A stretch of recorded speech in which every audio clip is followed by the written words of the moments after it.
नमस्कार। तो आज 4 जून है और आज की 3-4 बड़ी खबरें जो ईरान अमेरिका से निकलकर सामने आ रही है, बात आज उसी पर होगी। तो ईरान ने धमकी दी है कि बेरूत पर कोई भी हमला इलाके में फिर से युद्ध को शुरू कर सकता है और ईरान ने एक बार फिर से चेताया है। ईरान के विदेश मंत्री ने कहा कि तेहरान ने साफ कर दिया कि लेबनान की राजधानी पर किसी भी हमले की स्थिति में वो चुप नहीं बैठेगा। ईरानी विदेश मंत्री का बयान ऐसे समय में आया है जब इजरायली सेना बेरूत पर हमले के लिए आगे बढ़ रही थी, जिसे डोनाल्ड ट्रंप और नेतन्याहू के बीच बातचीत के बाद रोक दिया गया। लेबनान के अल मायादीन टीवी से बात करते हुए आरक्षी ने बताया कि इजरायल ने जब बेरूत पर हमला करने की धमकी के बाद ईरान ने निर्णायक रुख अपनाया था। उन्होंने कहा कि तेहरान ने संभावित जवाबी हमले के लिए अपनी सेनाओं को पूरी तरह अलर्ट पर रखा हुआ था। ईरान ने जोर देकर कहा है कि पश्चिम एशिया में युद्ध को खत्म करने के लिए कोई भी समझौता तभी संभव है जब उसमें सभी मोर्चों पर लड़ाई खत्म हो। इसमें लेबनान भी शामिल बताया जा रहा है। अब दूसरी बड़ी खबर आपको बताते हैं। ईरानी विदेश मंत्री की धमकी ऐसे समय में आई है जब अमेरिका और ईरान में बार बार एक दूसरे पर हमले हो रहे हैं और इसमें लोगों की जान जा रही है। कुवैत के अंतर्राष्ट्रीय हवाई अड्डे पर हुए ड्रोन हमले में एक भारतीय नागरिक की मौत की भी अब पुष्टि हो गई है और 63 लोग इसमें घायल हुए हैं। इस हमले का डरावना वीडियो भी अब कुवैत ने जारी कर दिया है और कमाल की बात देखिए ये कि अमेरिका और ईरान दोनों एक दूसरे पर आरोप लगा रहे हैं कि उनके हथियारों ने यह तबाही मचाई है। इस घटना ने पूरे क्षेत्र में हालात को बेहद खतरनाक और बदतर बना दिया है।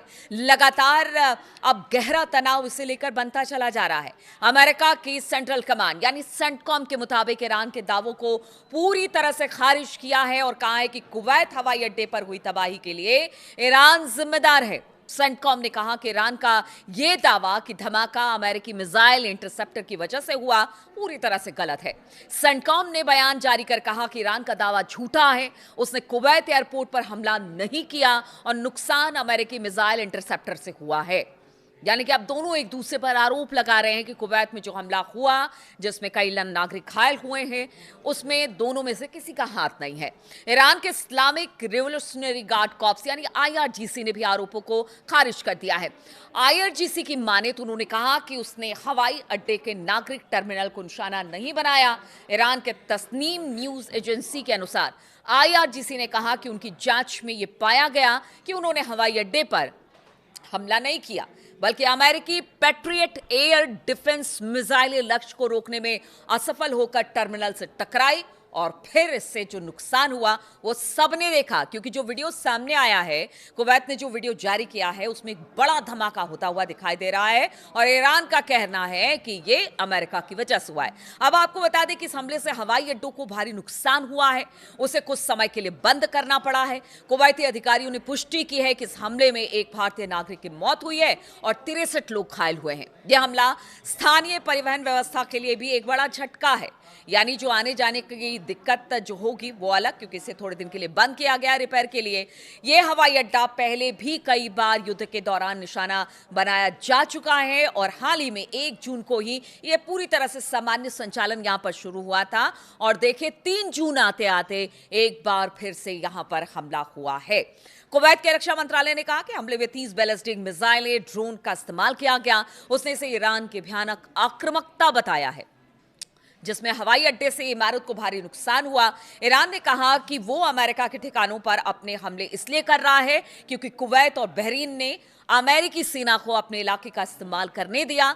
ईरान का आरोप है कि इन्हीं ठिकानों से उसके तेल टैंकर और केशरम द्वीप पर हमले किए गए हैं। एक और खबर इस बीच आ रही है कि देखिए जो उसका डिस्ट्रॉयर था अमेरिका का, उसको भी ईरान ने निशाना बनाया है और भारी नुकसान हुआ है। तो हमले के बीच में आप देख रहे हैं किस तरह से एक दूसरे पर आरोप प्रत्यारोप चल रहा है। यहां पर शांति वार्ता तो चल रही है लेकिन वो शांति वार्ता खटाई में पड़ती नजर आ रही है। बातचीत रुक गई है लेकिन बातचीत खत्म नहीं हुई है, ऐसा अब्बास अराक्ची ने भी कहा है। लेकिन युद्ध की स्थिति बनती दिखाई दे रही है। ईरान युद्ध के बीच राष्ट्रपति डोनाल्ड ट्रंप के लिए भी अब एक बड़ी खबर सामने आई है। ये तीसरी बड़ी खबर है। यहां पर अगर डोनाल्ड ट्रंप की बात की जाए तो उन्हें बड़ा राजनीतिक झटका लगा है। संसद के अंदर, यानी कि अमेरिकी संसद के अंदर उनकी ही पार्टी के लोग अब बागी हो गए हैं। अमेरिका की प्रतिनिधि सभा हाउस ऑफ रिप्रेजेंटेटिव ने प्रस्ताव पास किया है जो अमेरिकी सैनिकों को ईरान युद्ध से वापस बुलाने की बात करता है। अभी के लिए भले ये कदम प्रतीकात्मक है, लेकिन इसमें ट्रंप की मुश्किलें बढ़ गई हैं। ट्रंप की अपनी पार्टी यानी कि रिपब्लिकन पार्टी के कुछ सांसद भी विपक्षी डेमोक्रेट्स के साथ नजर आए हैं। इससे संकेत मिलता है कि ट्रंप की युद्ध नीति पर अब सवाल उठ रहे हैं, और ये सवाल अब से नहीं, जब से युद्ध शुरू हुए हैं तब से उठ रहे हैं। अमेरिकी प्रतिनिधि सभा ने बुधवार को एक प्रस्ताव पास किया जिसमें अमेरिकी सैनिकों को ईरान युद्ध से वापस बुलाने का आदेश दिया गया। ट्रंप की रिपब्लिकन पार्टी ने के जो 4 सांसद थे वो डेमोक्रेट्स के साथ मिलकर इस प्रस्ताव का समर्थन किया।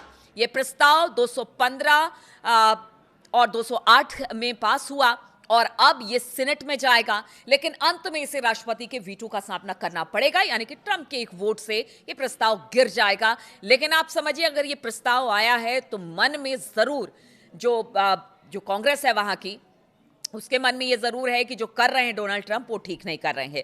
डेमोक्रेट्स के विदेशी मामलों की समिति ने एक्स पर एक पोस्ट किया है और लिखा कि ये डोनाल्ड ट्रंप को अमेरिकी जनता की तरफ से एक साफ और जोरदार संदेश है कि अब ईरान में उनकी बहुत अलोकप्रिय और गैर कानूनी युद्ध को खत्म करने का समय आ गया है। यानी कि अब अमेरिका और खास तौर पर डोनाल्ड ट्रंप को ये जो लड़ाई है ईरान के खिलाफ उन्होंने छेड़ रखी है उसे बंद करना पड़ेगा।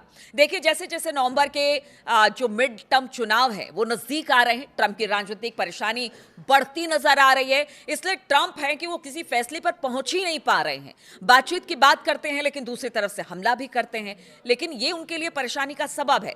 किसी भी अमेरिकी सरकार को जंग शुरू करने के 60 दिन के भीतर भीतर संसद की मंजूरी लेनी होती है, लेकिन ट्रंप की बात की जाए तो ट्रंप सरकार यही काम नहीं कर रही है। उनका कहना है कि ईरान के खिलाफ युद्ध तो पहले खत्म हो चुका है, जबकि सच्चाई यह है कि दोनों पक्षों के बीच अभी भी हमले हो रहे हैं और शांति वार्ता में कोई बड़ी प्रगति दिखाई नहीं दे रही है। यानी जस की तस स्थिति बनी हुई है, बातचीत आगे नहीं बढ़ रही है। लेकिन अमेरिका है कि कह रहा है कि युद्ध खत्म हो गया। युद्ध कैसे खत्म हो गया? रोजाना हमले हो रहे हैं। अमेरिका के डिस्ट्रॉयर को निशाना बनाया गया है, इधर उसके बेसिस को निशाना बनाया जाता है, उधर अमेरिका कहता है कि उनकी तरफ ईरान का जहाज आ रहा था, वो हमले कर रहे हैं। तो इसको क्या माना जाए? अब देखिए, अमेरिकी हमलों से पहले अब बात करते हैं चौथी बड़ी खबर की। तो ये सब तो अपनी जगह स्थितियां अभी भी बिगड़ी हुई हैं, लेकिन खबर ये आ रही है कि अमेरिकी हमलों में पहले दिन जान गंवाने वाले ईरान के पूर्व supreme leader Ayatollah Ali Khamenei के लिए 3 दिन के अंतिम संस्कार का कार्यक्रम अब उसकी घोषणा कर दी गई है। देखिए, 3 महीना गुजर गया है और अयातुल्लाह अली खामनेई साहब के जनाजे को लेकर अब जो बड़ी खबर आ रही है, ईरानी सरकारी मीडिया के अनुसार जनाजे में करीब 2 करोड़ लोगों के शामिल होने की उम्मीद है। और इतना वक्त क्यों लगा वो भी आपको बताते हैं। तो ईरान के सरकारी ब्रॉडकास्टर IRIB के अनुसार तेहरान के सांस्कृतिक और सामाजिक मामलों के उप महापौर मोहम्मद अमीन तवाकोली जाहिद ने कहा कि शहीद इमाम के विदाई समारोह, अंतिम संस्कार और दफन की तैयारियां अंतिम चरण में है और इसके तहत तेहरान, कौम और मशहद में 3 दिनों तक सार्वजनिक कार्यक्रम और जुलूस निकाले जाएंगे। उन्होंने ये साफ नहीं किया है कि अंतिम संस्कार किस खास तारीख को होगा, लेकिन उनका कहना है कि इस्लामिक कैलेंडर के पहले महीने यानी कि मुहर्रम की शुरुआत में हो सकता है। तवाकोली जाहिद ने कहा कि तेहरान में अंतिम संस्कार का कार्यक्रम कम से कम 24 घंटे तक चलेगा। उन्होंने बताया कि राजधानी में करीब 2 करोड़ लोगों के शामिल होने की तैयारी की जा रही है। अंतिम कार्यक्रम का स्थान अभी तक तय नहीं किया जा रहा है और इसके लिए तेहरान का मुसल्ला यानी कि ग्रैंड प्रेयर्स हॉल और इस्लामी गणराज्य ईरान के संस्थापक इमाम खुमैनी का मकबरा 2 संभावित स्थान है जहां पर उन्हें जमींदोज किया जा सकता है।